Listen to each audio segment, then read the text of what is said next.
There, welcome into another episode of our Sistas Keeper. In this video, we're going to be breaking down and discussing season 7, episode 21 of Tyler Perry's Sistas. If you're new here, I'm your good sis, you love to talk TV with, accompanied by the amazing Allie Nick, giving it to you when I give it to you, but always in the nick of time. Always in the nick of time. And y'all, we cannot wait to unpack this episode. If you're new here, we typically start the episode off rating the episode on a scale of 1 to 10, so y'all can go ahead and drop that in. You can share how you feeling tonight, what was your favorite moments, any of those things, as we get ready to get started and discuss this episode. Shout out to Emma Johnson, who was the first one in the chat tonight, rating episode of 9. Tracy B, Demetria A. Noel, Cheryl D, Sephora, Hi Boo, Adriana. Shout out to all of y'all coming through. Y'all, we almost towards the end of the season. We got one more episode. Hallelujah. Nah, hallelujah. We almost to the finish Allie line. said hallelujah. Yes, Lord. Allie said Ain't he hallelujah. good? Won't he do it? Allie said, won't he do it? Will he? Won't. How you feeling overall about the episode, Allie, as everybody starts to drop their ratings in the chats? Erica, maybe it was, and I'm not gonna lie to you. I took a nap unexpectedly. I woke up, it was 9:02. So I only missed a little bit. I only missed a couple seconds, but I was like, I don't know, this episode just didn't do it for me. There were certain aspects, certain parts of the episode that made me laugh. And I didn't want to laugh at Gary this episode, but a lot of his stuff made me chuckle. Um, I think that with Jamie, I understood like Jamie's the writer. yeah, Jamie's Okay. the writer of this episode, and I know that I think he overdid it with trying to make little things funny that just weren't funny, like with Mm. Fatima using the line in no, I'm talking about Adele. We went to school in London, and then he with Andy, he used a reference to Boomerang. It was a lot of references like that, but for me, it just didn't. It didn't hit. See, the boomerang It didn't reference, hit. I actually like that for Andy because I felt like it gave her a little bit of like broadening. Her character feels Hmm. very shallow and very constrained. Like, I'm a cute girl, I do cute girl things, and I love me some sex. I do a little law on the side. But in her making that statement, I'm like, okay, girl, you watch movies? Okay. It wasn't like the most I can see that. transformative thing, but I enjoyed that. But I will give you the Adele line. I was just like, all right, now you're trying to do it a little bit too much because the Adele line didn't land for me at all, especially given the It, context with the two people. Like, I it thought the didn't land at all. boomerang reference for Hayden was like, okay, you might have ate that little one, that little bit, just a little nibble. Just a little chomp chomp. But no, I will give you that. It fits the scenario. Yeah. So in that it did definitely fit the scenario. But that and Dale line, I was like, will Fatima really say Would that? she really say it? Like Andy would use the boomerang reference because it fit the situation, and Yeah. I could see her doing it. But the Adele, I was like, okay, Yeah. yeah, you say so. It was definitely trying to insert a couple things that necessarily have a place. So I feel you. Okay, you wasn't feeling it. It's interesting, Allie, because I actually was kind of engaged. Now, don't get me wrong. Y'all already know if you've been watching the past 5 episodes of Our Sister Keeper, Erica sits her ass down at this desk and she has something else on one screen and she has sisters on the other. And that's how she copes. And I actually, how I know I was engaged is that I was working on something. I kept finding myself pulled back into sisters. Like, wait a minute. So I'm like, Oh, okay, maybe you did actually enjoy this episode a little bit more than the rest of them. But I still got qualms. I what? still got critiques. Okay, But it definitely, I will go as far as to say I enjoyed it for what we okay, got. I will go as far as to say, okay. you know what? Yeah, But half of that, if I'm gonna be honest, because we be stalled out honest. here, Be sis. Be honest now. half of the I'm enjoying it was me sopping up the building of the furniture scenes like it was honey on a biscuit. because they gave Aaron some words this episode. And mind you, Miss Lisa, you really might find yourself permanently on my shit list, and I'm sure we're gonna unpack that. But the Aaronness of it all, I enjoyed it. I enjoyed every bit of being able to see Aaron Carter for longer than 6.2 seconds. Yes. Sis, I'm with you all the way. Miss Lisa has officially, I've been trying with this woman. You know what I'm saying? I think we have tried to give patience and lend grace to her, but I'm just sick of why you got to make Zach feel like we'll get to that when we get to that. But I'm with you when it comes to Miss Lisa. Yeah, I'm with you. All right, let me read through some of these ratings so that we can jump into the. Oh, I didn't say what I thought. Like overall, I enjoyed it. I did say that. Kimberly Felder, hey boo, hey, welcome in. Hey Wall 47, hey Brandon, hey Sade, hey Jalen, how are you, honey? Hey Virgo Queen, hey Julia, hey Miss Jean, Natalie, Miss J Foster, hey boo, hey. I'm sorry, Mrs. J Foster. Let me get that correct. Yes. Let me get that correct. DNC Greatness, Shelly. I think I already shout out Dimitri, but if I haven't, hey boo. Mimi Loves Peace. How are you, honey? Welcome in. Beauty Overload Hair. Hello, honey. Welcome in. So many new usernames. Yeah. Hey, everybody. All the new people. This. Hey, Wednesday Talks. How are you, boo? All right. Hey, boo. Tracy is giving it a 7. Jalen is giving it a 7. Wall 47 is giving it a 3. Adriana, I'm ready for Gary to go away. 6. Kimberly Felder giving it a 6.5. Virgo Queen is giving it a 4. Shelly's giving it a 7.5. Julia is giving it a 7. Brandon gives it a 5. The funeral look line from Maurice to Andy pushed it to a 5. Woo,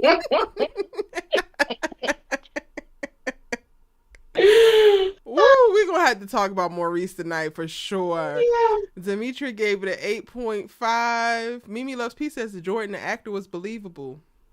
I recorded half my breakdown, and part of that was, let me find out you either have worn me down and grown on my ass like a fungus, or y'all actually had chemistry, and I believed you put your dick on her back and you was pressing her like, come on. What are you talking about? Because in that moment, I was like, I fear that he don't believe you, sis. He don't and didn't. Didn't. And still don't. Chill. Ain't Noel, you drop your rating. I didn't see it, boo. Did she say it? Was she rated? Have you stopped giving us ratings, Ain't Noel? Because you're sick of this shit. No, she said she gave it a 7. Oh, okay. She gave it a 7. Okay. She liked a couple things. And Beauty Overload Hair said tonight was a 7.5 for her. I okay, like that. Beauty Overload Hair. When Take Talk gives it an 8. Gary finishing Fatima since this was an 8. I ain't even gonna hold you. I'm not gonna hold you. I need Gary to fall simply because I cannot continue to laugh at this menace of a villain every week. Like, I'm a good person. I'm supposed to see through the bullshit, but the way he has me cackling every single week, like, Gary, please. Please, Gary. I can't. Release us. God dang. All right. Ellie, you wanna drop your rating? You know what? Now that I'm like rethinking about this episode, Gary, I'm probably gonna I'm gonna give it like a 5.5. Okay, that's better than I thought that you was finna give. It is, because I wasn't gonna give it that. I would probably give an episode of 6.5. It was a little bit above average for me. We don't necessarily make too many strides in reference to storyline, but we don't stay stagnant in a way that like feels jarring or annoying. So I'm gonna go ahead and land at a 6.5. I can see that. Yeah. I can see that. All right, so where we starting at today, friend? Oh.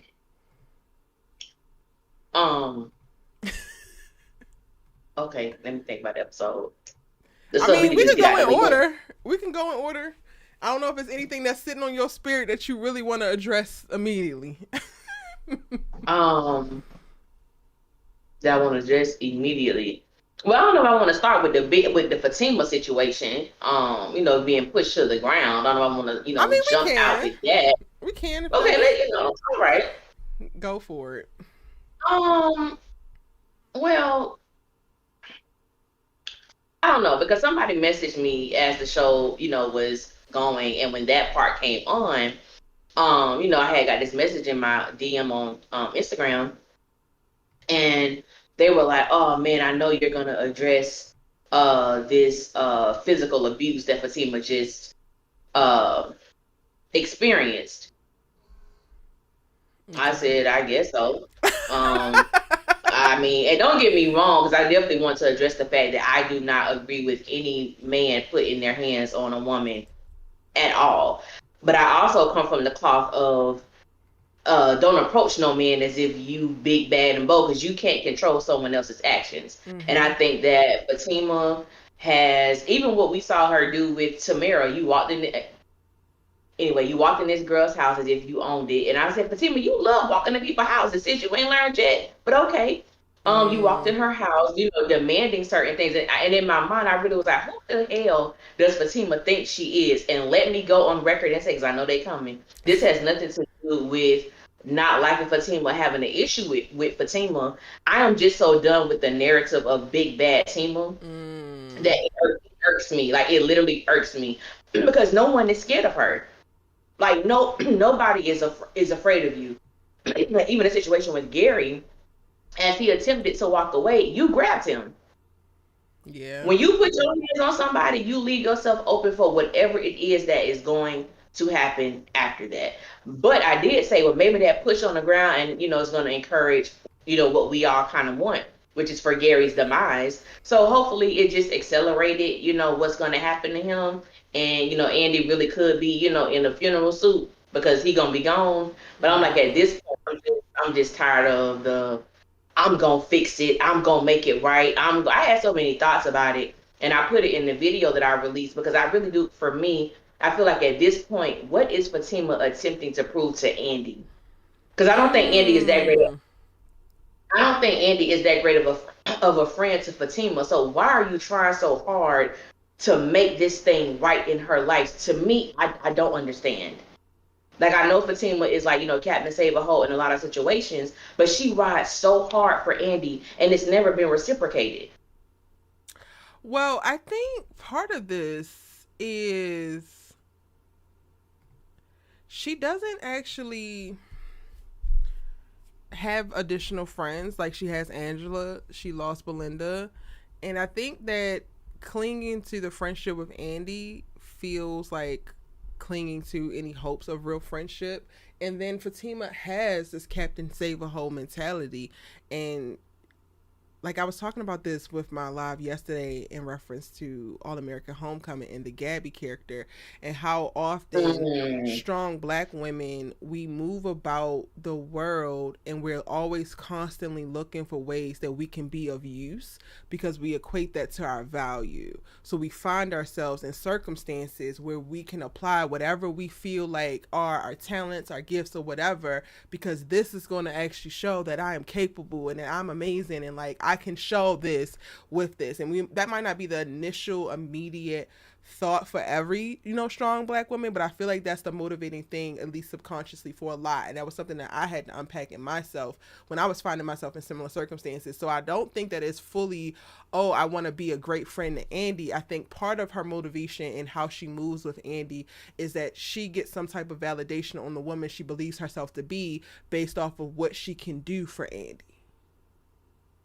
that's an amazing point, and I would love if I know we're not going to see that, but to me that would be such a beautiful narrative for Fatima to explore, far greater than what we have seen from that character for a long time. Yeah. Like to really unpack that because I think she has the same type of emotional, I guess, connection when it comes to Zach. It's like if I'm not Yep. doing something, if I'm not proving something, if I'm not fixing something, am I really worthy to be in this position of stepmom or fiance if I'm not fixing his life? Yeah. It's like she just doesn't. She struggles in just being. Just being. Yeah. It's like it always has to equate to her doing something. So I thought that's a great point that you raised when it comes to Fatima. Child, and that only comes about because I had to check my damn self, honey. Now I had to check myself. Yeah. Like, Erica, why are you doing this? What exactly is the reason? And some of that is like literally stemmed off of our ego. I think the next thing would be, depending on if this is where they're trying to go with the Fatima character, off of principle. I'm a that stands on principle. And if I see a man doing anything to a woman, like, I don't even have to know this lady, but I'm in Whole Foods and I see a man doing some things to a woman, the womanness in me is just ready.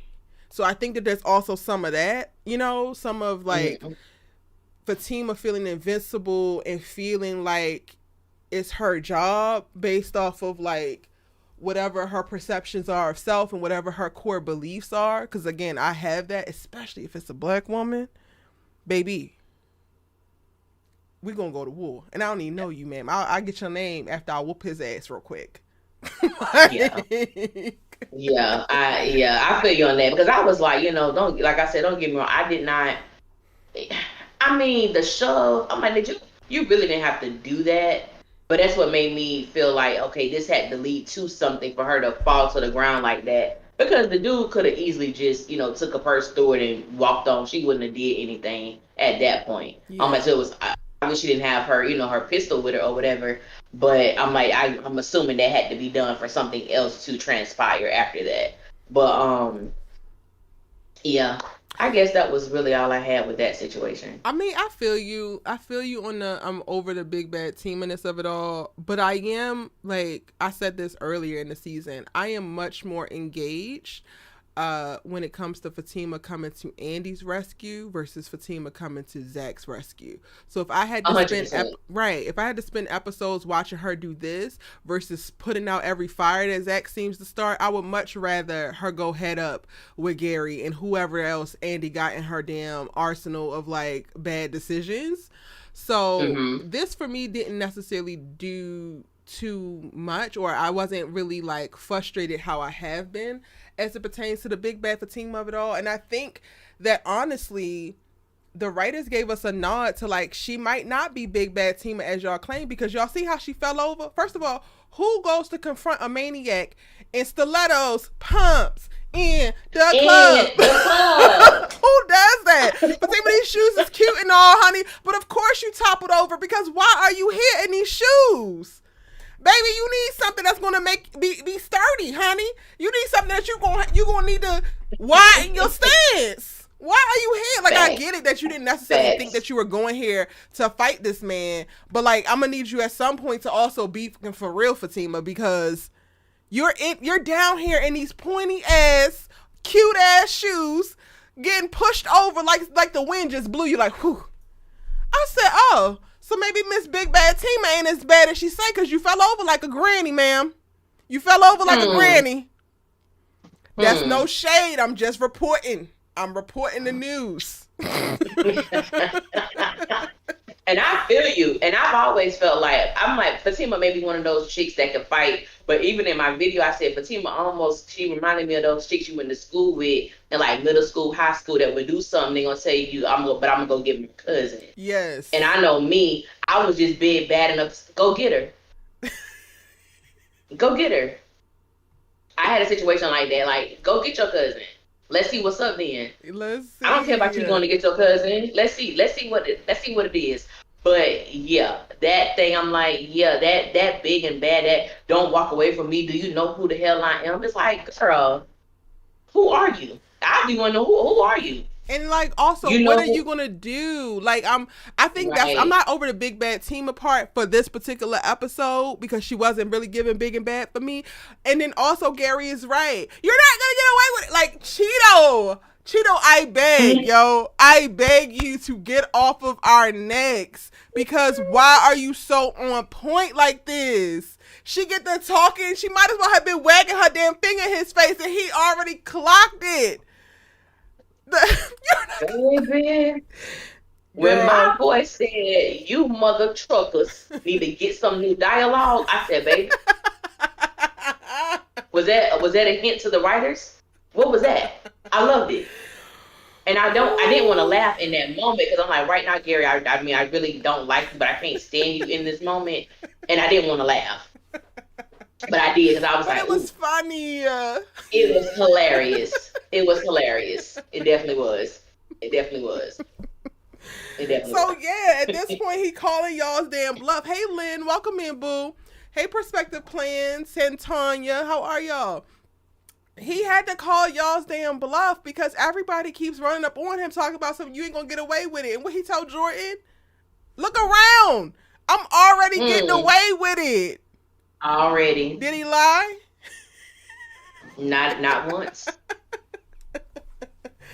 Do you want to go to Jordan running up on Gary? Since we talking about Gary. Yes, girl. Let's go to Jordan running up on Gary. I said, Gary. The fact that Gary is so diabolical and he is literally attempting to destroy these people's lives. He has such a calmness when he is being approached by these people. He is. Because as you stated, he's calling their bluff because he doesn't believe they're going to do anything. The same way he acted when Fatima had that knife to his neck, the same way when he put the gun on his desk and told Zach to shoot him, the same way he responded to Jordan, jacking him up or whatever. He was like, "What you going to do, punch me? Go ahead, do it. Punch me." He has given open invitations for people to assault him, and they just don't. And he has such an arrogance and a boldness with it. But I will give Jordan cool points because I never even imagined that he would even, go that way. Same. Like, I'm going to give him his props because I'm like, Jordan, baby, you just seem like you be the walk all over dude. But tonight you proved that you really do love Andy and you really do want this woman in your life and you're willing to almost taste hell to get her. Yeah. Literally. So he got some respect for me tonight. Yeah, like I said, I really feel like, he clocked in and he showed up and the chemistry is there, the aggression, the the frustration. I believed it. I believed so much until they got their goofy asses together at that damn smoothie bar. I was checked into Jordan until he linked up with his raggedy ass friends, which we will talk about. But even him grabbing Gary up, like, it felt very in line with who we know Jordan to be, which is kind of like this prim and proper councilman type. So he seems like he's being compelled by his emotion and his frustration to make things physical, but he's not necessarily a guy who's going to lean into the physicality of things. But in this moment, he's going to do it. So I feel like we got to see a balance of what that was. And Cheeto is just masterful and has been throughout this damn season. So like how he decided to play and like play a little concern, like, whoa, God, like that also fed into it too. Like it really just worked. But for me, again, this was before the whole Fatima thing. It was just more of like, y'all keep running up on this man. Are you going to do something or not? Because if you're just grabbing him up by his damn collar to look sternly and or longingly into his eyes, you're not doing anything. You're going to get to the bottom of it? Well, have at it. Because while you're getting to the bottom of it, Scooby-Doo, I'm going to the goddamn altar. Andy gonna have her white dress. Like you said, I mean, be like Jagged Edge and meet me at the altar in your white dress. Okay. I said, Gary, stop it. Gary is worrisome. Chad. Yes. But in rare form this episode, and we are enjoying it. All right. So we got Jordan, Fatima. Oh, so going back to Fatima, because you did talk about Fatima and Gary. We didn't talk about fully Fatima showing up and talking to Tamara. I wasn't sure of how they was going to get that information to come out. So what I will say is I'm going to give y'all how y'all got the information to connect. It would have been weird if she would have came there just directly asking about Gary and then getting that like tidbit versus getting tipped off by Tamara being a little bit too cocky. So I like how you did that. Again, you might have ate that little wine Jamie. Even though throughout this episode there was a bunch of regurgitated, reissued ass dialogue from episodes and scenes prior. We already know this information. They don't have to actually say this, boo, but okay. Facts. My only little thing I had with that scene was Hayden leaves out. Fatima immediately knocks on the door. So obviously y'all had to pass each other because there was no time lapse. Yeah. In him leaving and her appearing at the door. That was my only little thing with that. I'm trying to think, what did they actually talk about? And then, you know, Tamara being Tamara, I personally really do enjoy when I think one of the things that really attracted me to the character of Tamara initially is because she knew what she wanted and she wasn't going to allow Fatima or anybody else to deter her or stop her from getting the mark, as Fatima, you know, says. And she doesn't back down. And I'm like, I can appreciate that. And excuse me, the fact I said, now Tamara, you still, you know, you show the immature side. Well, you know, I heard he's getting some bomb. Who says that about another woman? You're obviously talking about you, ma'am. Obviously. And anybody was gonna clock that, like Fatima clocked that. Period. I said, girl, you was doing good. You was doing well, sissy. You said that. I said, child. And then before Fatima comes, her and Hayden, I said, now Lord, this has to be so hilarious. Both of these people cheating and they're arguing with each other on the possibility of the other cheating. And lying to each other's face and meaning it. Standing on business about it. Like Chris Warren, you keep looking down that furrow-ass brow of yours into this girl's soul. It's not going to change the fact that you got geriatric cooch hairs in your mouth. That's not going to change the fact, mister. But real quick, before we go to that, I want to go back to Fatima because, child, her looking down on Hayden's house when she lives in that damn duplex. I said, Fatima, not too much, Miss Mamas. This don't look that much different than what the hell y'all got going over there at that damn duplex. So not too much. I get that you was always trying to shit on Hayden at all times, but you need to pick something that actually you can say, this is trash. Y'all look like y'all have the same interior decorator, boo. Y'all just do. Honey, we're here. When she made that statement about Hayden's house, I said, what's wrong with his place? In comparison to what? To where you live? As you stated, it literally almost looked the same. His place is actually bigger than yours. He actually has a house. Which ain't nothing wrong with that. But I'm like, don't come for nobody. So I wanted so much more for you. I agree with Tamara. Get the hell out of the house. Because at this point, you're doing too much. Get out. Get the hell out. Period. But yeah, going back to Hayden and Tamara and their exchange, that honestly for me was just so damn comical. I was just looking at them of like, why are y'all together? Do you know? Because y'all are like very pissed and very much so in belief that y'all are cheating on each other or the other is cheating on you. But you also feel very convinced that you're not leaving this situation. So like, what are we doing? What are we doing? And I'm trying to understand, like with Tamara, I know she is a kept woman, meaning she doesn't have to work. Hayden is providing for her. And I'm like, is that the thing that's keeping you? Because you don't have to work. You don't have to do anything. Because at this point, obviously you enjoy sex with Gary more. You know that pretty much there's no future there. So is that what is keeping you tied to Hayden? Right. It's interesting. Child, it really is interesting. I do not know. And Hayden, the same way that I'm telling Fatima not too much and looking at your damn apartment, not too much on Andy as she's trying to exit and you too worried about where she going and what she doing. Because like she said, she don't report to your ass. You need to keep it on the playground, tighten up what you got going on because this is not the time for you to be picking additional fights. You are vulnerable right now, sir. And by the preview look of it, Miss Marie's ready to hand you your ass. But that's looking a little bit in the future.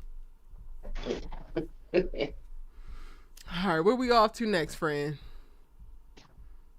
What happened next? You want to go ahead and deal with Trey? Get him out the way. Go, yes. Y'all, this is y'all. Trey and But Pam. remember, this is y'all's king. And yes, I'm saying it because this is y'all's king. Tenderoni Trey is what y'all had called him, right? Tenderoni Trey.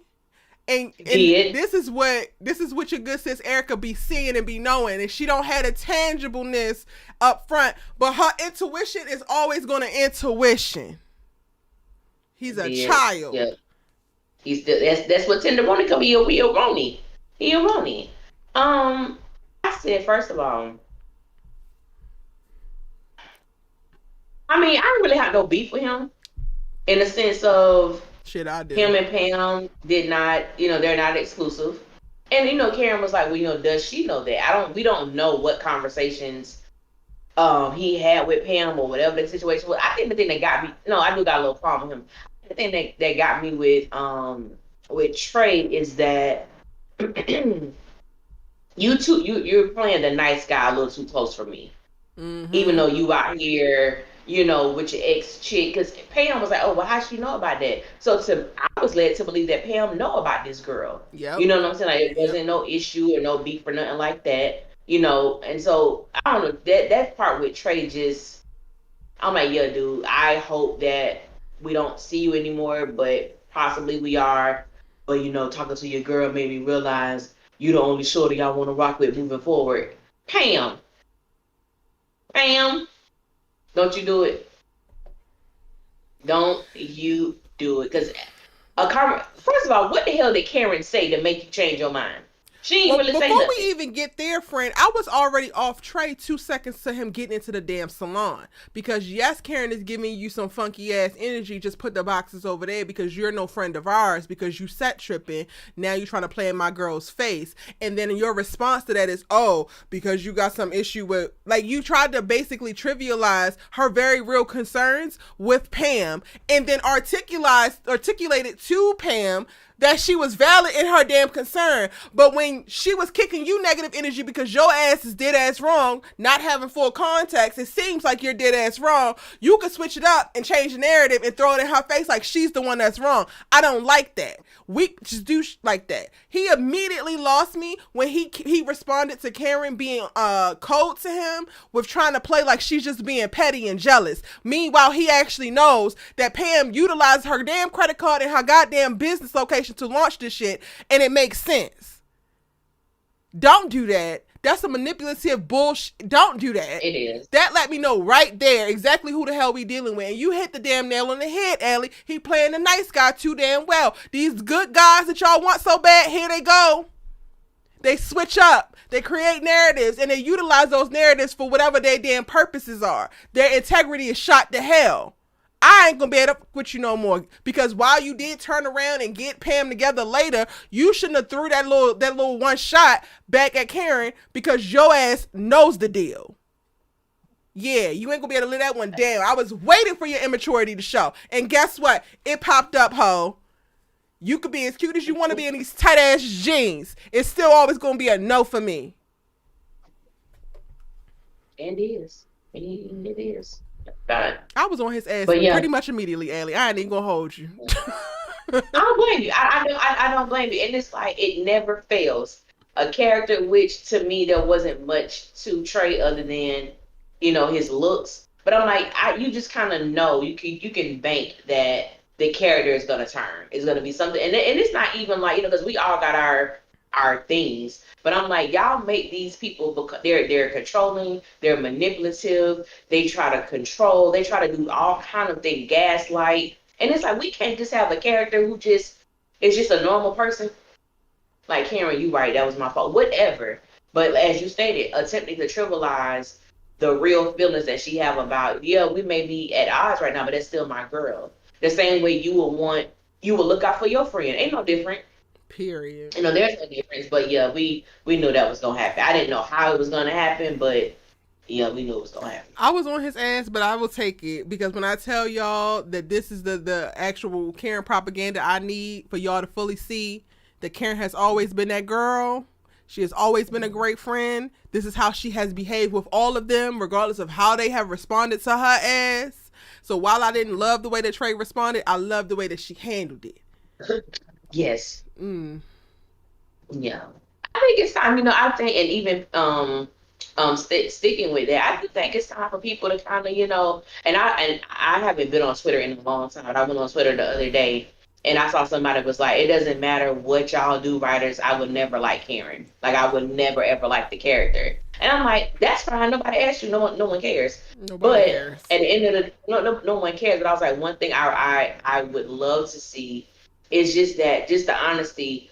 When the show opened, I think it was when they opened up. I can't remember specifically, but when she was talking to Sabrina, you can hear the concern. You can, hey, I'm good and pregnant, but sis, I'm gonna be there for you. What's going on? You want to talk about it? Like you're able to see how her, I guess her hormones have subsided a little bit, and she's getting back to the Karen that has always been there when it comes to her friends. And I think about the episode where with Gary and Andy returning the money at the bank, when she was telling Aaron like, I don't like anybody to mess with my friends, point blank, period. And it was interesting how we went from that to Karen ain't no friend, she's a horrible friend. Yeah. And I'm just like, wait, what are we watching? We can't be watching the same show. It's okay if you don't like the character, but to simply lie week after week, no, come on. To simply lie. like the simply like one. No, we're not gonna do that. Yeah. We're not gonna do much. Y'all are trying it with that. Natalie Rose says Karen is that girl. She's a true friend, rides for her friends, and loyal. Yes. And not just going to support them into stupidity. Like, she's going to stand up and say what needs to be said, still love you, still support you. But the support, like, I think that we have literally brainwashed ourselves into believing that support is unwavering yes-men-ness. And, like, you only are supporting somebody if you agree with whatever they decide to do. And true support is helping somebody see as much around whatever this thing is as possible. All of the potential angles, all the potential pitfalls. That is real support. That is real love. That is real effort and consideration. And I cannot wait until people start to wake up and be able to identify that and stop falsely attaching a hater title to people who might be critical in your life. Not critical because they actually want to see you fail, but critical to like stress test whatever it is that you want to do to make sure that you succeed because you thought about all the options. Thanks.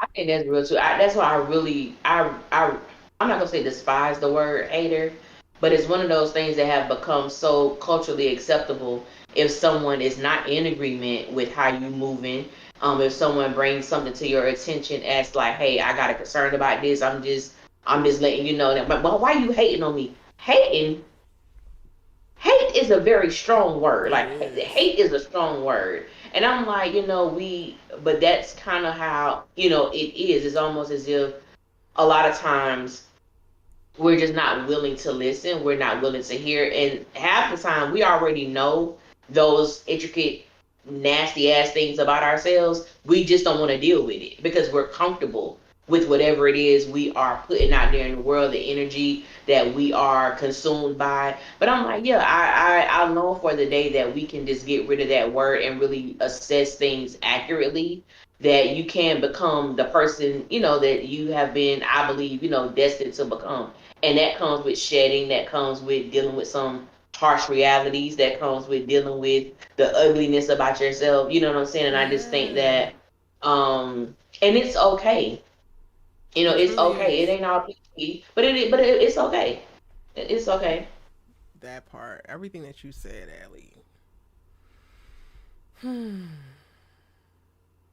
Since we talking about Karen, let's just go ahead to the crib building, because the way the trailer, the way the synopsis wrote it, I thought that this was about to be a walk in the park for the new butt buddies. I just knew that Zach with his new BFF, because he just like, me and Aaron are good. You and Fatima should be good. Brothers. We is here. We is tight. We is locked in. Oh, really? Oh, really? Shout out to the people who like, Erica, you be pessimistic. Erica, you always seeing the worst, because when I clocked that it's only going to take Aaron showing up in his excellence and his brilliance and his talents for Zach to jump back into his jealousy and ego bag and then behave as such, y'all want to get on my ass about it. Y'all want to say I just don't like Zach. Okay, but the proof is in the pudding. He brought his ass over there. Great idea. Love that for you. Will not take that away from you. You heard the cribs came in, so you came to go put them together. Cool. But we can't just stop at the damn the effort and or the thought. The thoughtfulness is great, but you had the thought and had no goddamn tools. So you was coming over here to put it together with what? Spit and glue? If Aaron wasn't here, what the hell was you going to do to put it together? Oh, so then was this a very vanity-ass decision in reference to, I'm going to come over here, try to put this together. I ain't got no tools, but at least I came so she know that I'm trying. I'm going to take my ass back home not to do a damn thing. Curious minds want to know, Zachary. Yeah. But because you go over there and because you have a brother in arms by way of like fathering these twins, and he has the same brilliant ass thought, but he actually followed through in reference to being considerate and bringing his toolbox with him. Now there's some tools to put this thing together, and he's already a little bit ahead of you, and the games ensue. Ellie, Zach, I fear, will never have me off of his ass, and it will only be his fault because of it. I would never be off Zach. I'm gonna say that. Unlike the people who say there is nothing, I don't care what they do, I'll never like him. My whole thing is I don't like Zach, probably never will like Zach. However, I've said it several times, I will always give him props when I feel like he's deserving of it. And I will always be on his side when I feel like he's done something worthy of me to be on his side, regardless of the fact that I don't like that bastard. But I agree with you, and I think it was the latter. You came over there, as you stated, because when he showed up, like, yeah, I heard the cribs came in. I was like, oh, that's what's up. You know what I'm saying? Yeah. That's cool. But then, as you stated, you showed up with not one damn tool. So how were you going to put the cribs together? And you and I don't know if it was the last live, but the live before. And I was like, Zach around here talking about, him and Aaron brothers. And I said, the moment that we talked about, like, the moment that Aaron outshines Zach or does something, he's going to go right back. And we had an opportunity to see that. I think it was more controlled because Miss Lisa was there. Yep. But we had an opportunity to see that. And not only that, when Aaron, when Zach walked in and Aaron was like, you want to work on it together? He was like, no, I'll put together mine. Yours? So y'all can't, but as you stated, because the synopsis said they bonded over the baby furniture. There wasn't no bonding. There was no type of bonding. Zach was in his feelings. Zach had a controlled minor attitude at that moment because you see that this man, he had the same idea that you had, but not only did he have the same idea, he was prepared and you were not. That part.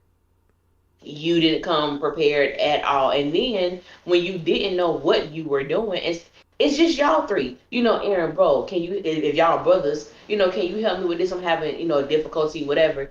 None of that happened.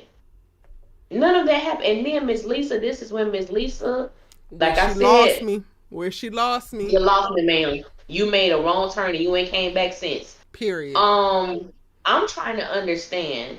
First of all, let's deal with the facts. Obviously Zach is not good with money. There are going to be some things that Aaron is going to, that know how to do better than you. And Aaron, first of all, Aaron don't have the attitude. Aaron don't have the problem. Why are we addressing him to say, there are some things that Zach can do better Why than you? are we coaching Aaron out of problematic mindsets that he don't have, out of problematic behavior that he don't display? Why are we going at to both boys as if Zach is not the instigator every single time? Aaron gave you the damn tools. You wanted to take this one set and do it on your own. He ain't being overbearing. He ain't pushing his knowledge on you. He's sitting there building his side of his crib. And Miss Lisa, you get on your goddamn high horse, one, to correct Zach as you should because the nigga's tripping. But then you also want to loop Aaron in because you want to have this co-optive like, oh, let's lessen the blow so that Zach don't feel the way. So let me just go ahead and say it to Aaron. Bump that. Tell Zach what it is and what it ain't. I'm tired of everybody coddling his little goofy ass. He grown enough, he man enough to stick his thing in everything and be having babies all around this goddamn city. Then he grown enough to hear, you don't know what the hell you doing. You need to drop your damn ego, read these goofy ass instructions and do this shit right. You just here taking up space, breathing all the goddamn air with your, and then pushing out your hot ass breath, getting on our goddamn nerves, thinking that you're funny when you need to be useful, nigga. Be useful. Please. I said, Miss Lisa, please. I'm finna be on your ass so heavy, and I don't want to be, but I'm sick of this shit. I'm sick of the calling of Zachary Taylor. Enough. He's grown. Go crunch some numbers. The nigga has no job. He hit the lottery. And isn't Aaron an accountant? What you finna tell him? What you finna tell Aaron about some numbers? You make sure the kids Aaron already got that handle too. And you know what? Maybe this is the time for Zach to actually hear all of these things so that when the shit starts coming downhill and it really starts hitting him because Aaron is really that nigga, then maybe he'll be prepared, because in this moment while they was building these cribs, he was hit with the fact that Aaron is better than you in every goddamn way. At some point, Zach is going to have to process that, deal with that. Maybe if he can actually evolve and he wants to evolve, do something to make himself better or allow Aaron to help him become better. But if not, bare minimum, he needs to accept this fact and move the hell on. Y'all trying to protect him from the fact that Aaron is a better man than him is not helping him. It's not. Miss Lisa pissed me off. Girl, she pissed me off because I was like, okay, where's she going with this? Because I knew what she was about to do just by her tone. Zach, you're going to have to understand that there are going to be some things that Aaron can do better than you. And Aaron, I said, what you calling his name for? What are you calling his name for? What you This ABC 1, 2, 3 ass special ass speech. Save that for the damn child in the room. Because the grown ass man don't need it, honey. Thank you. Baby, I'm so glad you highlighted this comment, because when I read this, got my entire life. Allie B said, go ahead. He thought it was a Lego set. Okay? He thought the crib was a Lego set. We don't need no tools. We just gonna clamp them, clink, clink, clink. Baby, that is hilarious. That is hilarious. It was. I thought it was a Lego set. Oh my God. Just Danielle said Miss Lisa pissed her off too. Listen. Yes. Because it made no sense. And I think that's what, for the longest of times, and I know there are a lot of fans, and I get them in my inbox, feel that, Aaron looks down on Zach. Aaron has like these underlying things when it comes to Zach. And for me, I believe that Aaron has been completely upfront with Zach from the very beginning. I don't believe he so is much so that it put him anything at odds with Karen in the beginning. He didn't even know Zach, and he was literally advocating for Zach before he even really understood it. So for me, the people who are saying that Aaron looks down on Zach, you have an issue of you believing people to be better than you, and you haven't been able to process that. And all I can say, babes, is take your ass to therapy and get you some tools and resources to be able to process that. Because somebody navigating life in a more excellent way, and what seems like a more successfully, a financially successful way, or more grounded and rooted way, all of that and your angst about not having all of the things that you see somebody else have is all your problems. They are not actually doing anything to you, no matter how much you tell yourself that they are doing this thing to you. That is a fact. And I want to double down on that, because MJ 3009 said, y'all don't like Zach, man. Laugh my ass off. It's not even just about specifically not liking Zach. It's about not condoning and enabling his poor behavior and propping him up just because he's a sexy ass black man and he gets to get away with doing the bare minimum or less. He's wreaking havoc unnecessarily. If you came in and you are that bothered by seeing Aaron there, you know what? I'll come back later. Aaron, you know what? Do me a favor. Leave one of the cribs to be put up. I got you. I'm going to do it once you leave. He got to at some point have some type of self-awareness about himself to be able to better manage himself and his emotions. Everybody cannot coddle him anymore. It's not real. It's not realistic. So it's less trivial than, oh, y'all just don't like Zach. We want better for Zach. And all y'all that claim that you like Zach so much, you really don't. Because you want him to continue to be a shitty ass man. Facts. Or if you're gonna, my whole thing is, if you do like Zach or he's your favorite character, and I don't really remember that screen name popping up too often, but you can present something that has a little bit more effectiveness in when you comment, other than saying, "Oh, y'all just don't like Zach," ha ha ha, or whatever the case may be. Then over here we have intellectual conversations. That part. You have intellectual conversations, and it could be where I feel like Zach gets a bad rap because of ABC. We can disagree with you, but at least we can know where you're coming from. I don't even know what perspective you're coming from that particular comment, because I did state, and I've stated hundreds of times that I don't like Zach. However, if you've ever listened to me not liking Zach has absolutely nothing to do with how I express my feelings towards him or whatever he may be doing in a particular episode. With this situation and how we saw Zach when it comes to Aaron, we saw that immaturity come out. We saw that playfulness come out, which wasn't warranted, because what are you, embarrassed? You just told everybody, you told Karen, you told Fatima, that you and Aaron were like brothers. I didn't feel that way, but if that's how you felt, you're telling me that you couldn't ask this man for help. You're not even around anybody to feel shame about. You're in front of Karen's mom, who's already seen the you're in lowest front of of lows with you. that knows all your ish. You know what I'm saying? So it wasn't anybody who got to put on this air for. And Aaron knows enough about you, so that, to me, that would have been a great opening of a door for true friendship to take place, because that could be a vulnerable spot to ask for a man to ask another man for help. Mm-hmm. Like, Aaron, I'm really, what I'm saying, I never did this before. I know you had, you had kids, you Oh probably done my did this. goodness. What I'm saying? Can you let's work together? But he came in with the energy, no, I'm gonna do mines. You do your baby's career, I'm gonna do mines. Why are we doing this separation? Let's do it together. That Yeah, we both honestly, Allie, would have been so brilliant and so engaging to see Zach's character start to maybe turn a corner and be vulnerable in that way. Because none of us actually believe this whole brotherhood story that you're actually trying to tell, and then you're actually not even living up to it. So, like, this would have been the way that you actually tried to start living up to it, and would have shown, like, Zach is capable of taking the steps necessary to actualize his potential. But the fact that he refuses to leave his ego, refuses to push himself to be better and be bigger and be less jealous, means that we're going to be stuck with this basic ass mediocre Zachary Taylor, and everybody around is going to continue to suffer because of it. Facts. Those are facts.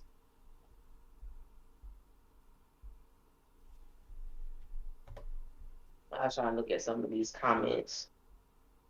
Yes, if you have a problem with cursing, I curse. I might not be the platform for you.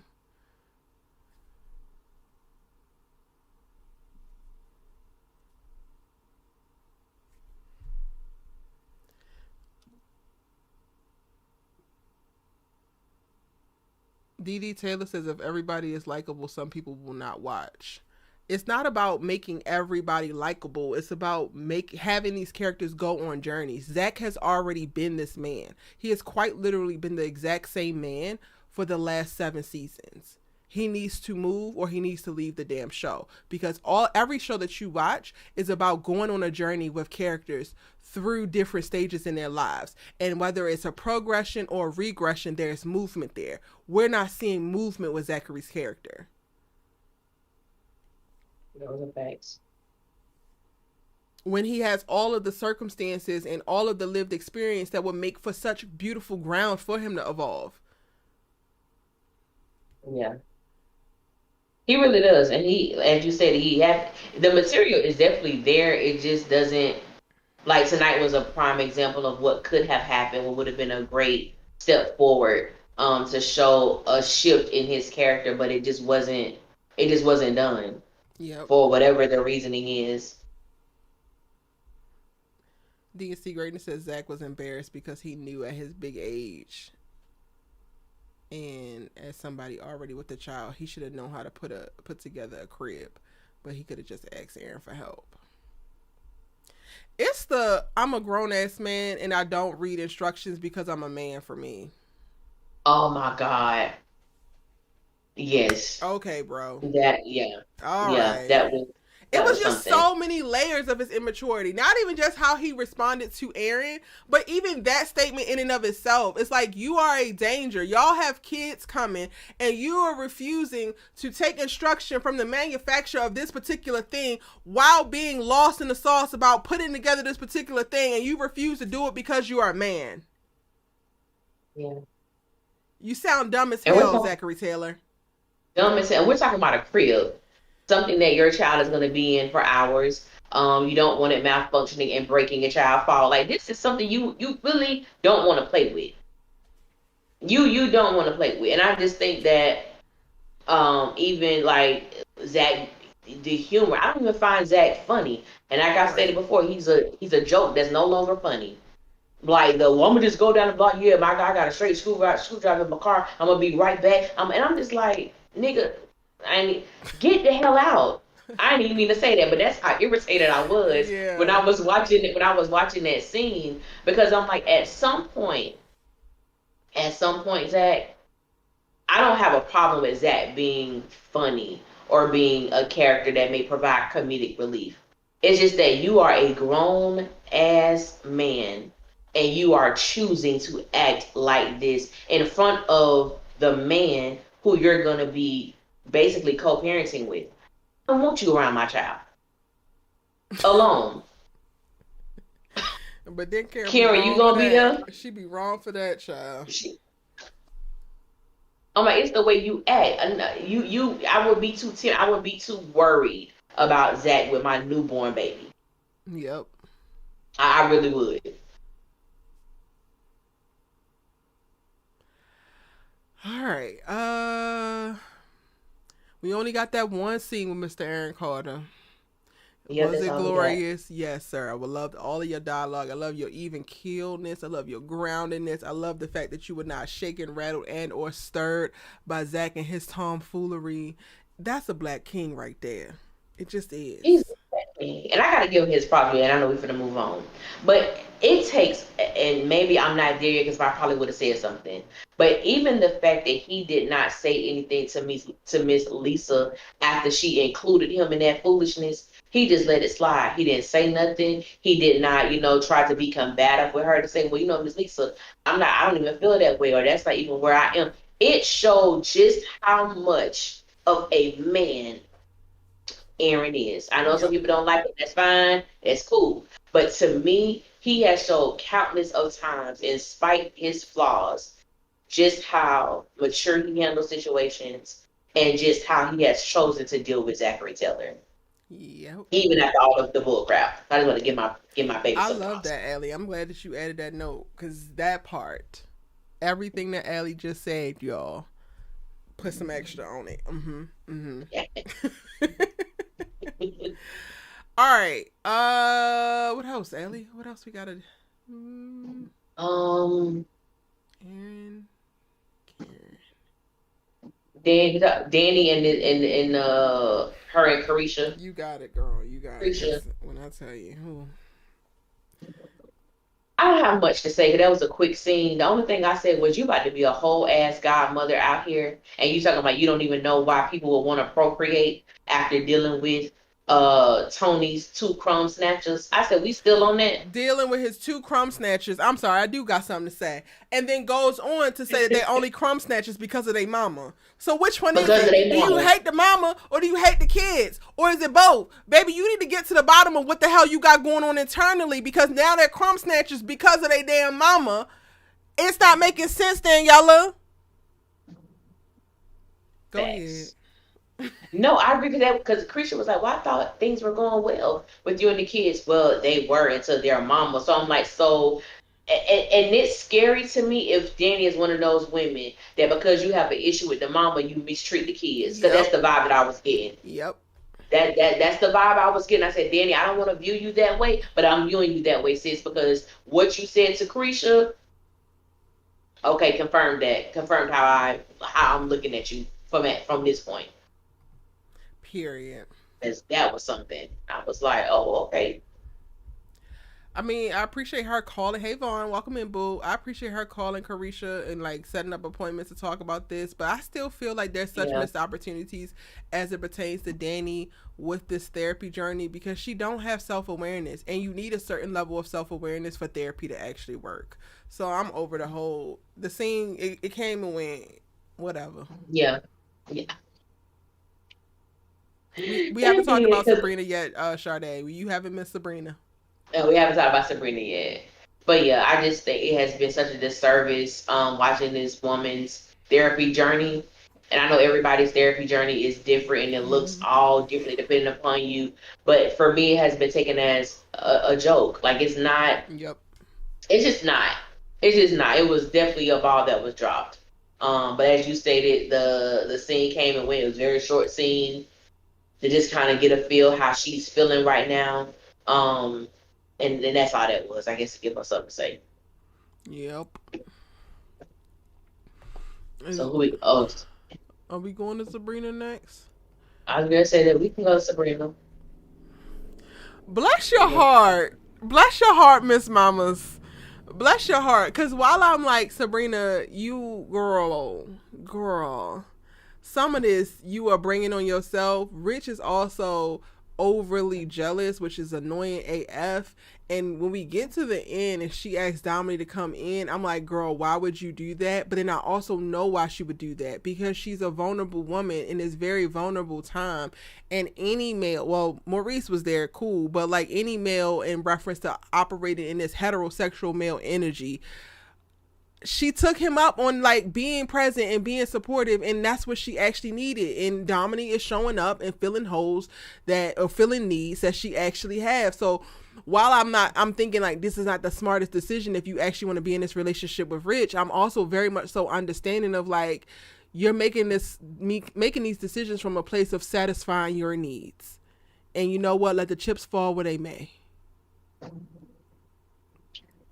I am with you, and I like how you said that she was making a decision to satisfy her needs, and I liked it because to me, I'm like, in this instance, it's okay for Sabrina to be selfish. Mm-hmm. It's okay because you literally have, like, literally, I want Sabrina to be done with Rich. Literally, he is a whole asshole. Mm-hmm. And the way that first of all, when Dominique came over that morning, he understood what Sabrina was going to have to endure at this procedure. He bought you flowers, wanted you to be comfortable and calm. You know, she stated that she couldn't have caffeine because they wanted her to be as calm as possible. Then Rich shows up. As you stated, this is one thing that gets me just about people in general, men and women. There is always going to be someone who may want to be with the person that you're with. If your mate, your partner, whatever, is not giving that other person any action, any energy, and you already know the situation between Sabrina and Dominique, why are you coming in like that? Like, Yep. you automatically jump to the worst case scenario. And even after Dominique left, he was like, basically, I'm summing up, but he didn't say this. He was like, basically, like, have fun at your appointment. I'm rooting for you, baby. And you walk out. So you've already put her in a position where she's not calm, may be stressed, because you coming here with this jealous, like, And it didn't was give seeing a she was damn not about getting it. It gives the at man who all. don't like his woman and he shits on her birthday because he don't like his woman. And like, that's a telltale sign. If a man picks a fight with you on your birthday, girl, he don't actually like you. That's what it gave to me. It gave that energy, because regardless of you feeling like Dominique shouldn't be here, regardless of you feeling jealousy, at some point, every now and again, we need to be capable of literally putting our own feelings aside and putting our focus on whoever the person is that we are attempting to show love and support to in this particular moment. Like, I really do not understand him coming in, seeing this, and like, initially was I got the intentions of, I'm trying to show up for Sabrina and I want to support you, but immediately as soon as I see Dominique, oh, now your feelings and support to be hell. What is he doing here? My feelings trump everything. Also, I feel like that's not some man Like, sometimes you gotta eat some of these feelings. Sometimes you gotta take this shit on the chin. This is the day that she's getting her eggs harvested. She needs to have her cortisol levels very low. She needs to not be stressed. So even if you did feel something, you could have ate that shit until she was finished with that procedure. I can't respect you as a man because you're not even capable of doing that. Every single chance that you get to throw a tantrum, you throw a tantrum like a weak ass boy. Ugh, it's so unattractive. It is. I can't stand him. Like, I literally, him and Tony, every week, they go back and forth. I can't stand that one the most. Oh, damn, now it's Tony. Oh, Tony, oh, damn, now it's Rich. They go back and forth.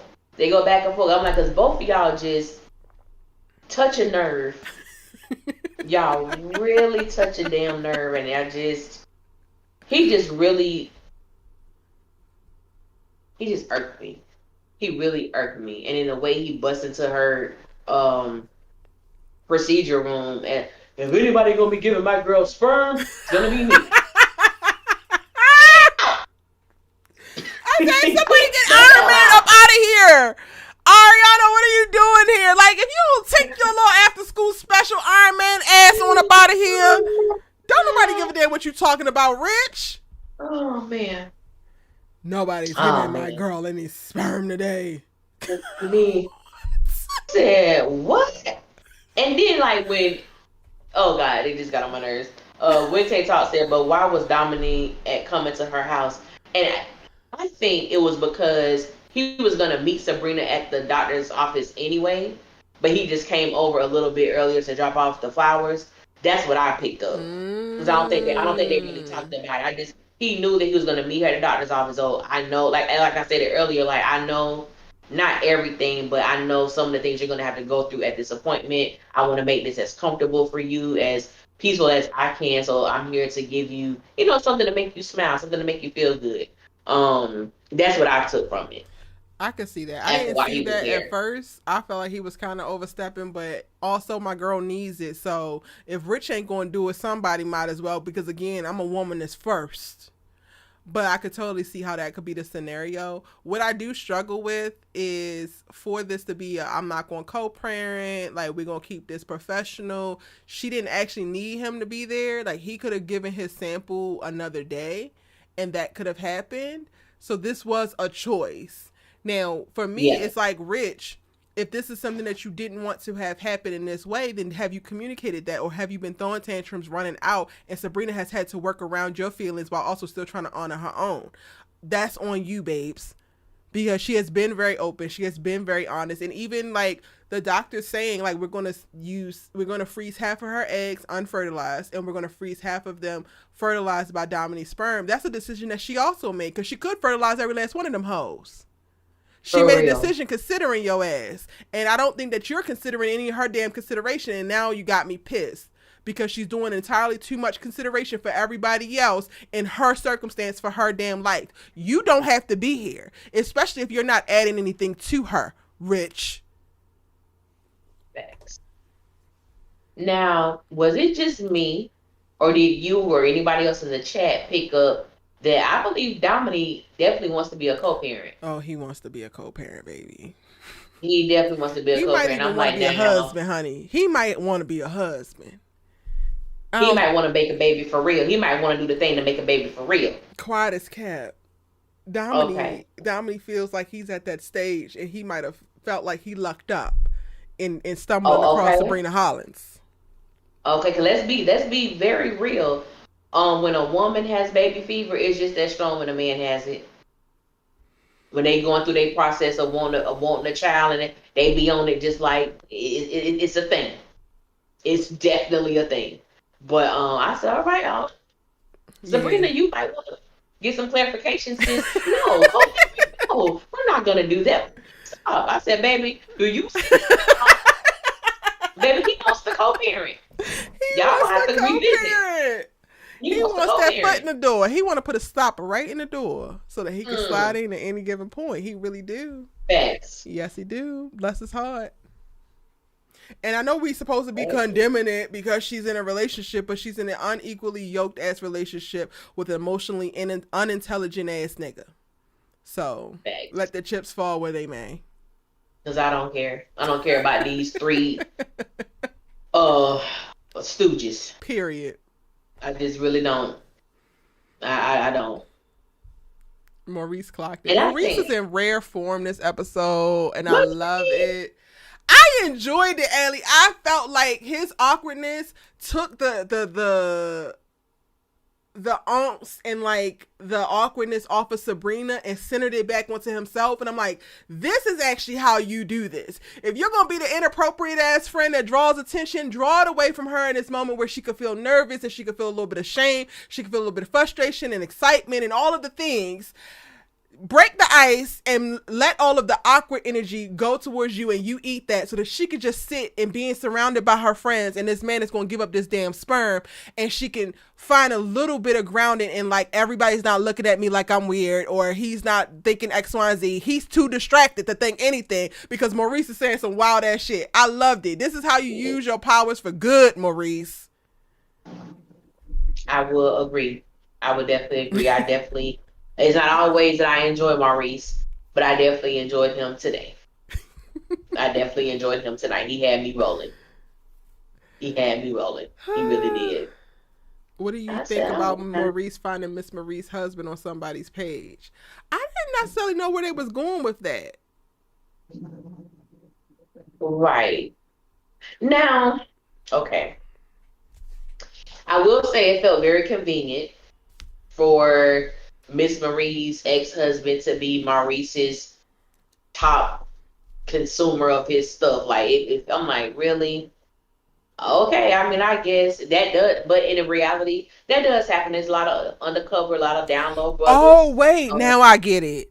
It's the Andiness of it all. This is going to be the ace in the hole for Andy to get the case. Yeah. Okay, this is why, Andy, you can't be all bougie and shit, ho. Maurice got the tea.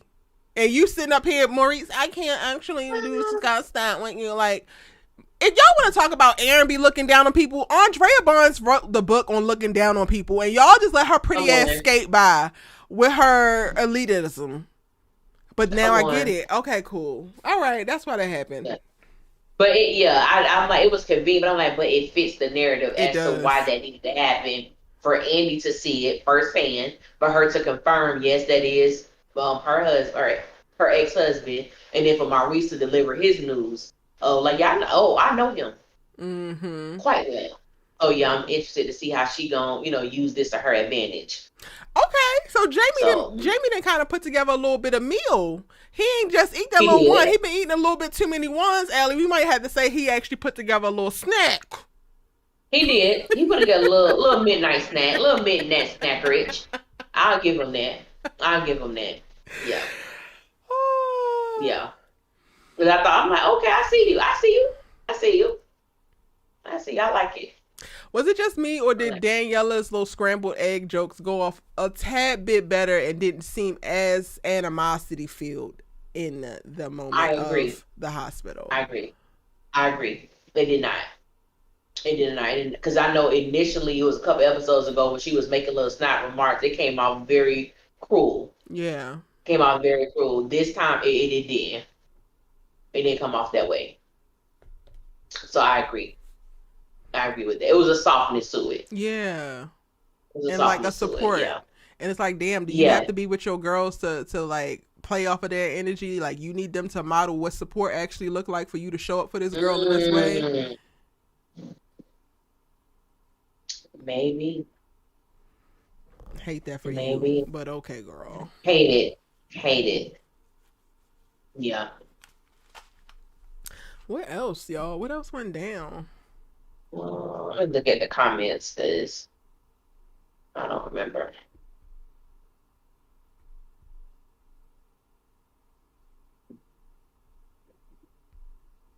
Do we think that Sabrina should give Dominique a chance?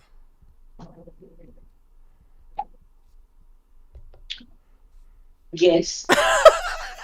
Oh.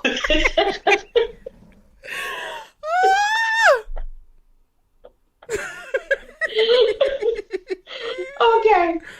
This is not to say that I don't respect relationships, because I do. Okay. Before I say what I'm gonna say, let me jump here. to the Three Stooges who met up at Rich's Oh yeah. slushy bar. So for me with Rich, and I'm blaming the writers for this, because there has been so many flip flops. First, Rich did not want children. Then last episode, it was as if, yeah, I want children. I just wanted to make sure my financial portfolio was in tip top shape before I brought kids into the world. Now we're back to no, I never envisioned my life with kids. I came from a big family. So I'm like, wait, what is it? What is it? Like, and then I forgot if it was Tony or Jordan who said something, but none of them said anything to me that was so profound that made him come At to the all. conclusion that, oh, Sabrina is the one. Like, what are we doing?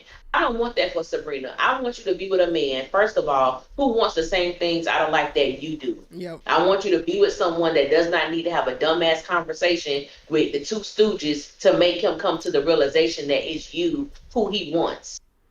Why don't you already know this? And then to me, to put so much weight on the choice that Sabrina is making to have a child or to freeze her embryos and all of that, when you still walking around here knowing that the condom came off and you still have yet to say anything to this woman that you so-called love so much about. So that in itself will have me looking at Rick sideways until that conversation happens. Because I don't want to be with somebody that will say that you love me, have sex with me, and I could be pregnant, possibly, who knows? I don't know how often they do pregnancy tests. I would assume they would do it before the procedure just to make sure she's not.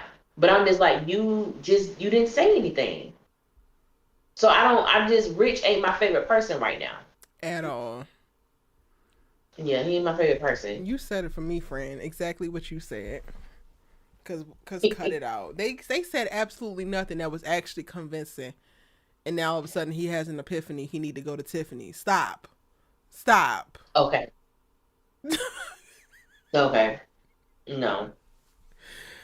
I ain't buying it. And in addition to I don't want the man who has to be convinced that you're the one. I don't want the man who doesn't actually wants kids but wants me, so he gonna take it because here, damn, so that I can stay here and keep getting your good coochie. Like, no, I'll pass. Actually, that's what it's giving. It's what it's giving.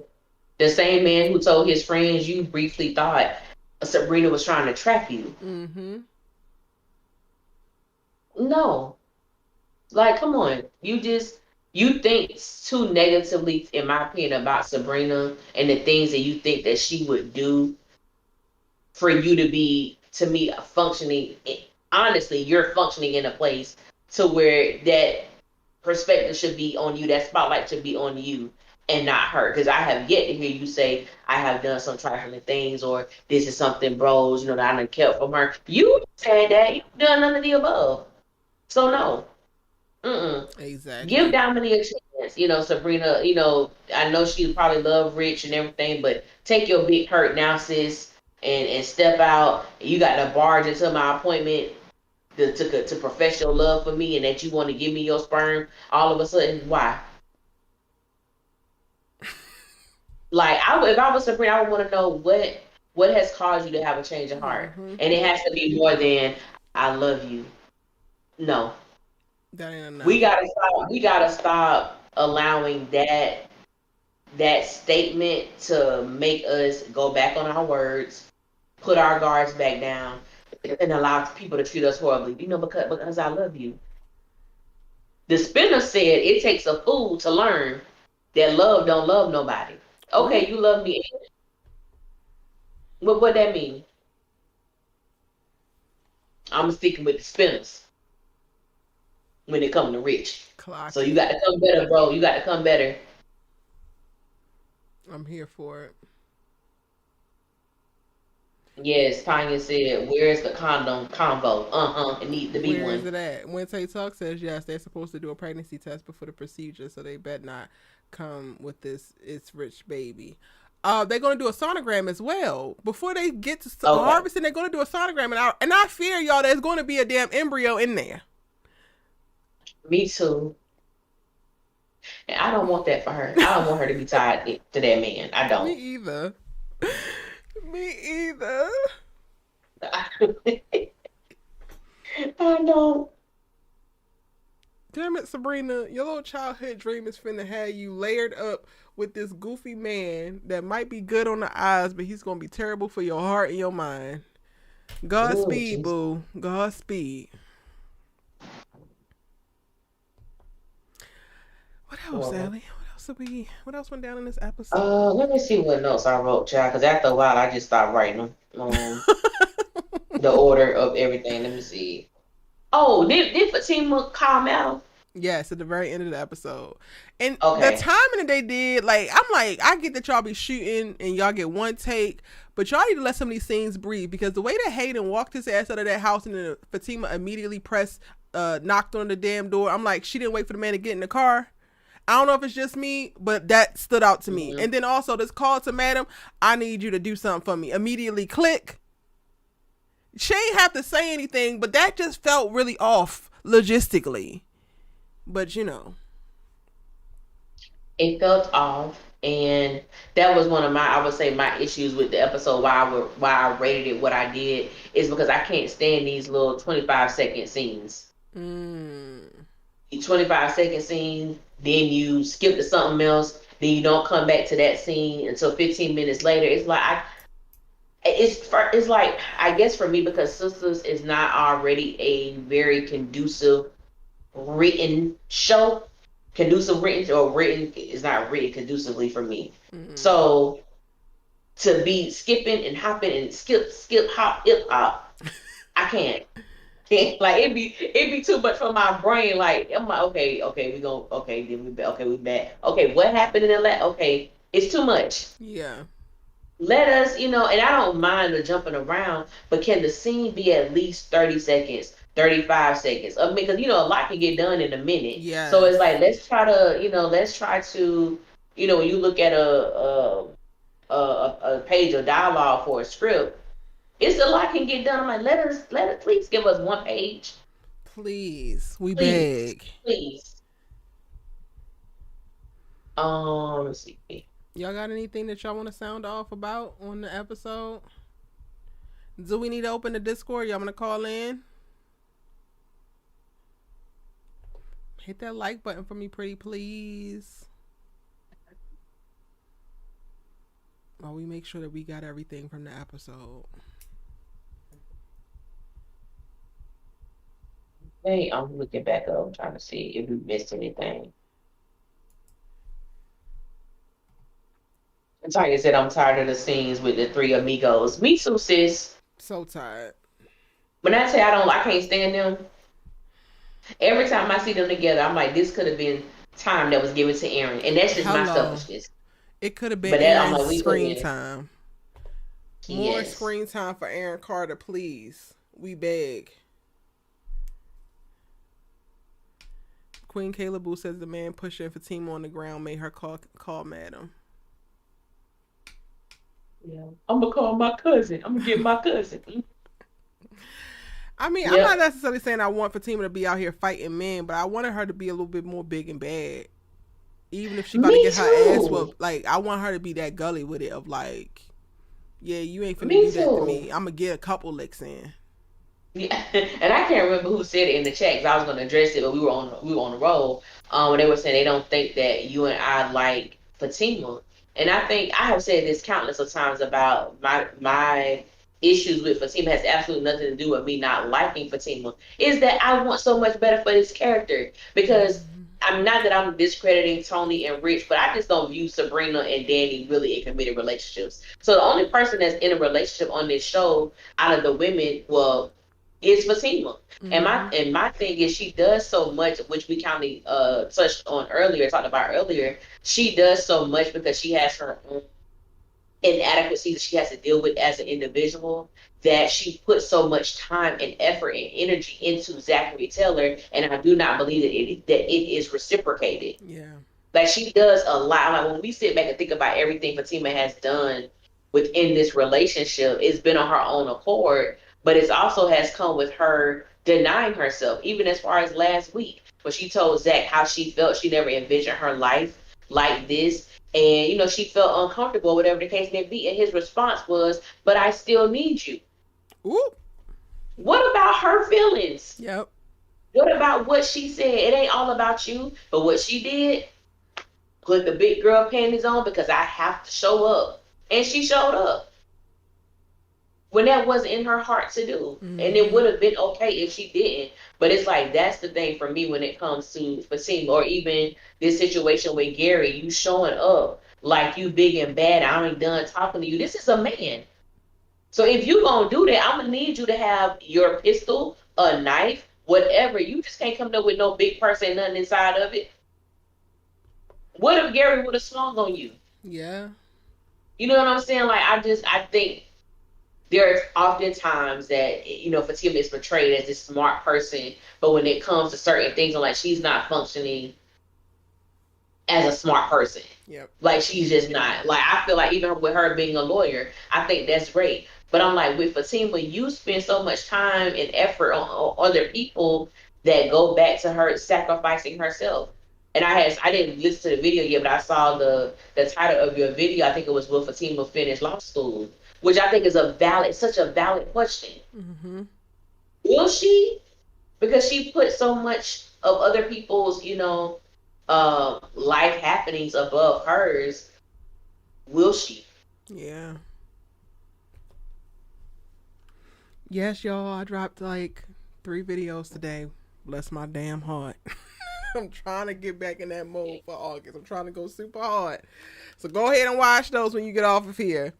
Me too. Me too. Yeah, she called Madam. I'll allow it. I was, swearing off Madam coming back into the sisters' world in this way, but to handle Gary and then take her ass back to Eden, I will allow it. So that's perfectly fine. Y'all trying to call Madam on Karen, that was always going to be an absolute hell no for me. But for Gary Borders, now we cooking with something. We can have this one. We have a viable opponent. 100%. Who needs to go. 100%. Who needs to go.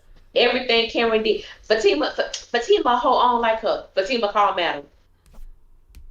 She accidentally stepped on Fatima's foot. Fatima called Madam. For Karen?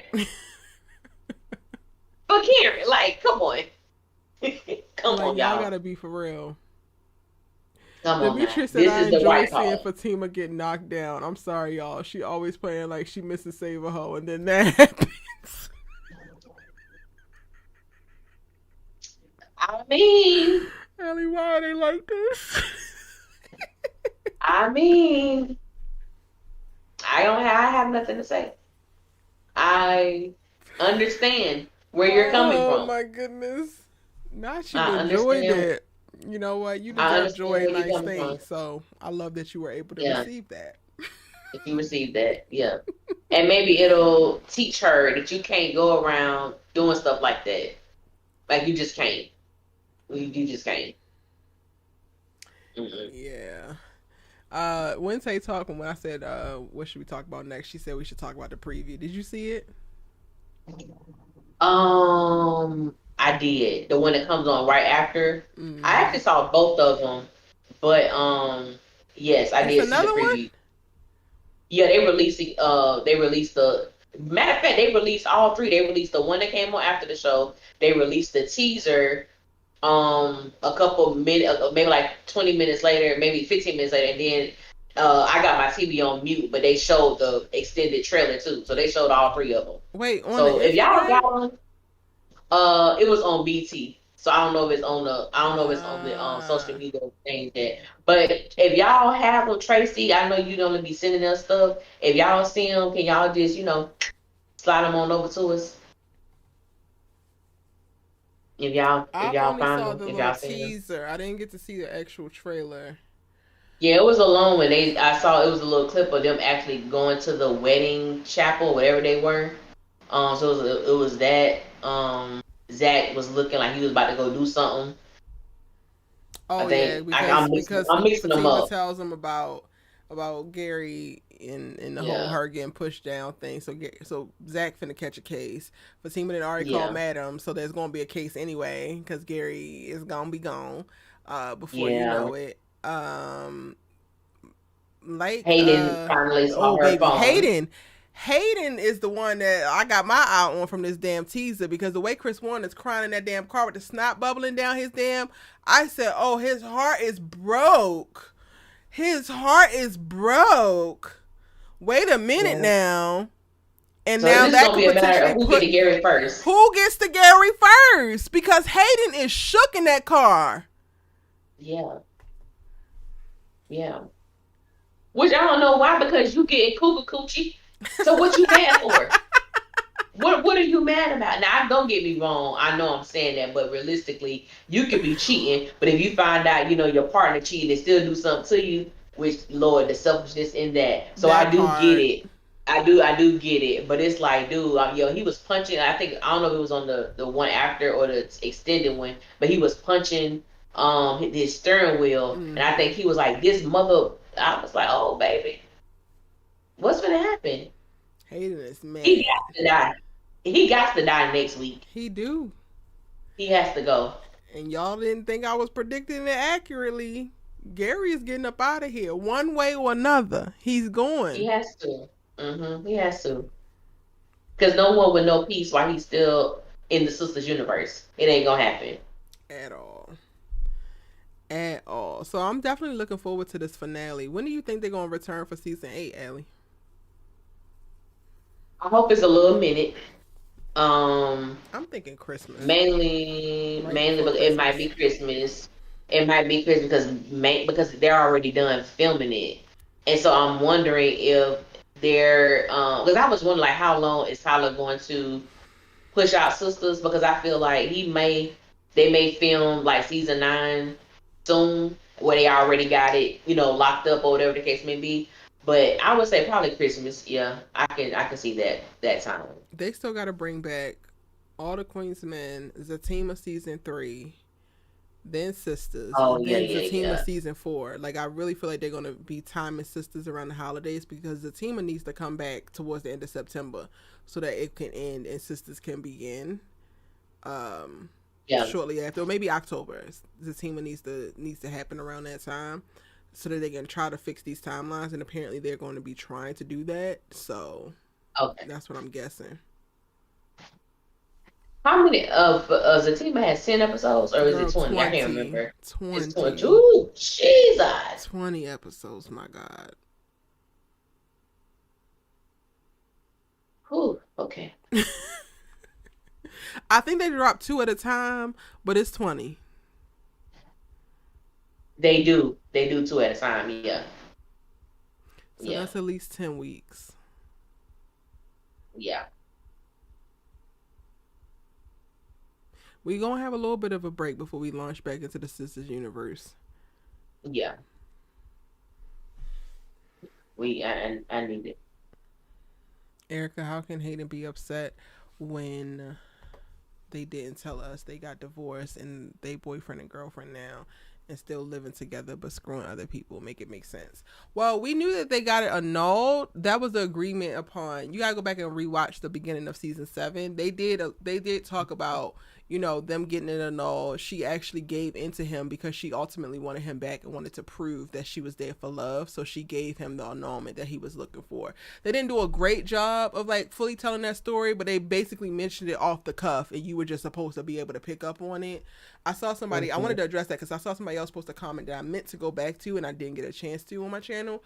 But they did address that. So they are boyfriend and girlfriend, and they are that way because this was a part of the agreement for Tamara to come back in the house and be back in a relationship. But I can't make it make sense of them both effing on other people, but then claiming that they love each other so bad. Like, y'all are toxic and weird. Y'all could very much so love each other, but y'all still are toxic and weird. You are. It's toxic and it's very weird. I just even think about how the stuff happened with Tamara and Gary initially. I was with her because I'm like, you was checking Gary for how he was treating Penelope in y'all house, and in the very next breath, you got your tongue in his mouth as the girl went to go use the bathroom. I said, what the hell is happening? What is happening? And then you start having sex with him. Now we got Hayden over here having sex with I'm going to say the elderly, but an older woman. like, it's a lot. It's a lot It happening. is Both of y'all grown. a lot going on. I just wish They got the nerve to be mad. and got the nerve to be mad.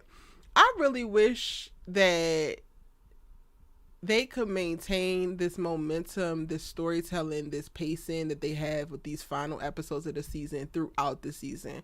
Like, why are we going through so many episodes in the middle of the season where it's just like, what are we doing here? Like, you clearly know what the winning formula is to create episodes that really like push us forward and keep us engaged and does something with these characters. Why do we have to wait to the final 3 episodes of the season to get it?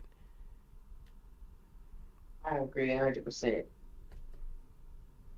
I agree 100% because it's something when you can literally invest 45 minutes of your life and your time to watching something, and then when it's over, you're like, what the hell? What happened?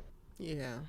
What actually happened in this episode? And we get a lot of that, unfortunately, with this show. And it's like you don't have to wait until the last couple episodes to tie things together or make it make sense or make it work. You can still have shock value at the end, but you can definitely give more story in the middle, especially in the Yes. beginning. Like the first couple, like the first 4 or 5 episodes, like you can definitely introduce certain things, and it's like, oh, okay, so I can kind of see where they're going, and maybe we think we know it, and y'all just completely going another direction.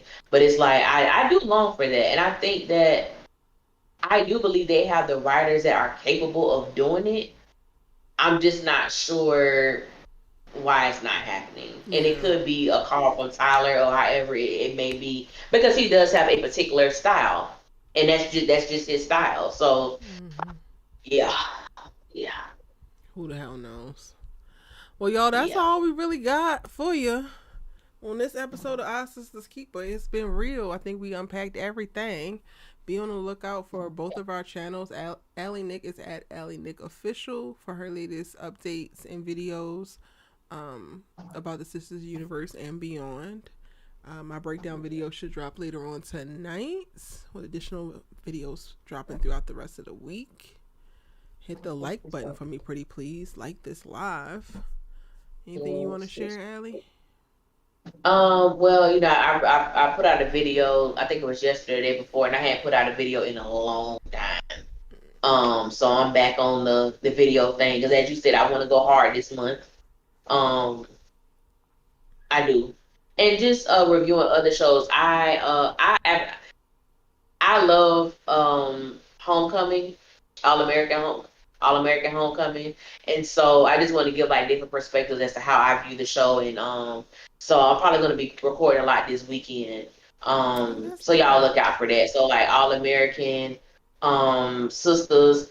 I'm getting back into my back down memory lane where I'm going to finish up the series I was doing for Moesha about the guys who she was dating, and I only did 2 of them, but just getting back into the groove of things. And so I'm finally all moved in to my new spot. So just kind of trying to set up my studio the way I want it to be and all that stuff like that. So yeah, I'm back on it, and I'm excited too because I miss engaging with everybody.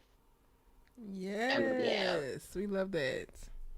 Oh, give a shout out. I'm gonna give a shout out to Erica. I'm gonna give a shout out to Erica because Erica has gone live Oh. every day, every single day for 3 months. Yeah, That is a major, on my major, personal major feat. channel. And I know on her personal channel. Yep. And I know for me, I was like, because I do have a personal channel and I only have like one video on there from like 5 years ago. And it's like, I really do want people to get to know me outside of like just doing videos, like know who I am, my experiences. So I've started getting myself together to publish that channel again and putting Oh, more content on that. And it's just nice. really going to be personal, like just personal things, like just and then some things everything ain't gonna be all deep and stuff like that. Sometimes y'all just gonna see me in my element where I am very sarcastic, very funny. But just wanna, present myself, in that way on that particular channel. But I will release all that information when I want to have at least like 4 videos on there before I start sharing it. But you were very extremely influential to me. I was like, you know what, I need to put that stuff back on there. I need to get on it. But the fact that you Yes. did that every day for 3 months, that is wild. The fact that you were able to do that, like that's a major feat. So I wanted to say that publicly, because that's a lot. For those who are not in this space, it's more than just cutting on your camera or your phone and pressing the live button. Like it takes a lot for someone to do that. So yeah, I just Yeah. wanted to say that. Yeah, thank you, Allie. I'm definitely proud of it. I'm pushing myself to be disciplined and consistent. And I love that, people have been able to pick up inspiration and additional tidbits or whatever from it. It's something that I chose to do because I needed to, in the lifestyle front, on the personal tip, I had to be able to like jump start myself over there because I'm less motivated than I am here. It's so clear of like what I need to do here on this main channel because I've already been seeing success for years. But then when you go to like your personal channel and you go to like branch out and show an additional side of you, you don't actually know what will work. And then I also had to process, well, does it matter what will work, or does it just matter what you want to share? So like the last 3 months and beyond, because I'm going to keep it going as long as I can, has been me actively working through that, actively deciding to show up and like figure it out as I go along, and confronting certain limiting beliefs, confronting certain, active procrastination habits and executive dysfunction that I might actually exhibit at various points. And it has been a very beautiful time of showing up for myself and showing up for the things that I want for myself. So I thank you so much, Allie, for spotlighting that. I don't think I talk about it Absolutely. nearly enough here, but yeah. Yeah. And we look forward to seeing your personal channel. I can't wait. You an Yeah. authoress, Me honey. too. I know people want to see the behind the Yeah. scenes of like publishing and all of that jazz. So Oh yes, that's yeah. And thank you to everybody who has purchased a book of mine. I am extremely excited about that. And also, y'all can give me y'all feedback. And let me just tell y'all, yes, I am an artist, and I'm sensitive about my but I do not get offended if you didn't like something, if you were expecting. Like, I love, if I truly enjoy talking to people about art, mm, whether we agree or disagree. I just love talking. I love hearing people's perspective. I love hearing of what you may have done or how this character that I wrote pissed you off. I love it. Like, yeah. I don't get offended or anything like that. So you can give me your feedback however you choose to do that. But yeah, I just want to thank everybody for those who have supported me in that way. I greatly appreciate you. And with that said, y'all, we're going to go ahead and get out of here. I actually have to go live after this on my personal channel because I haven't done it today. So, Mm. see y'all in the next one. Look out for our Good night, videos. y'all. The Family Business Fam, I will see y'all tomorrow. Mm.